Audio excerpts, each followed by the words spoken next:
Morning. Picture this. You're a villain in a movie.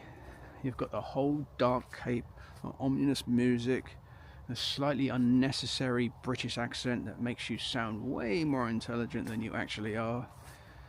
You've just pulled off the perfect crime.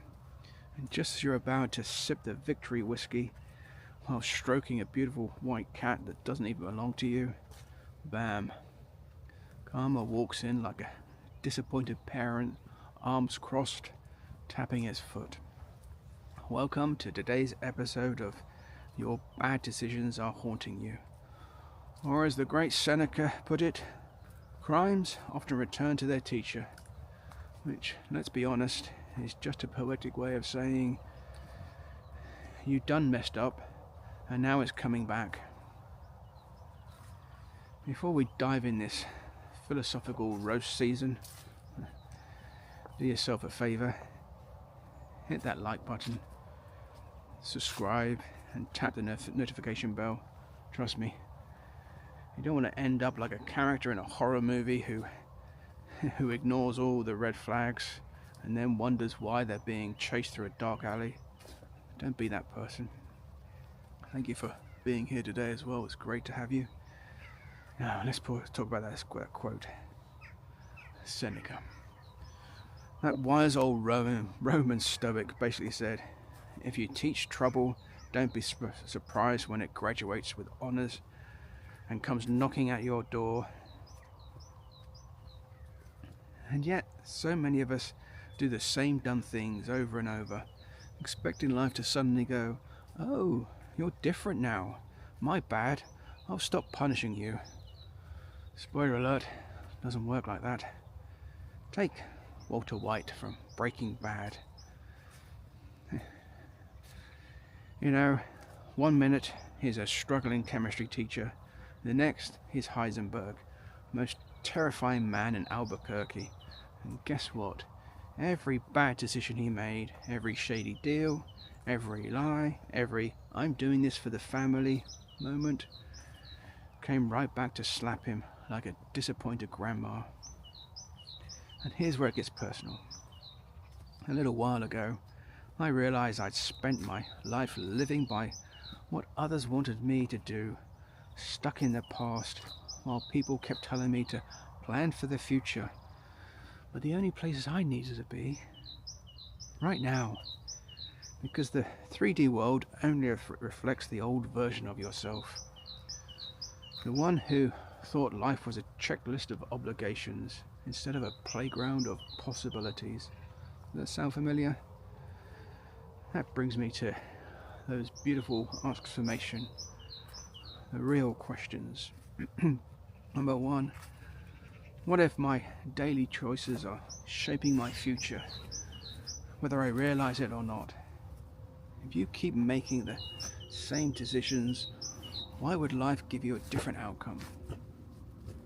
That's like ordering a pineapple on pizza every time, then acting shocked when it still tastes like regret. Number two, am I setting myself up for success or just setting myself up? If you keep repeating the same patterns, whether in relationships, finances, or career, you're not cursed. You're just following a script you forgot you wrote.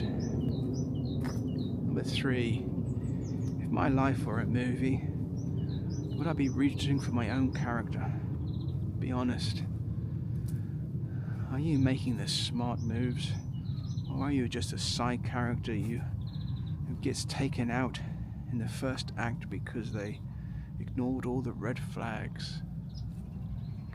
Next, am I blaming the past when I should be rewriting the present?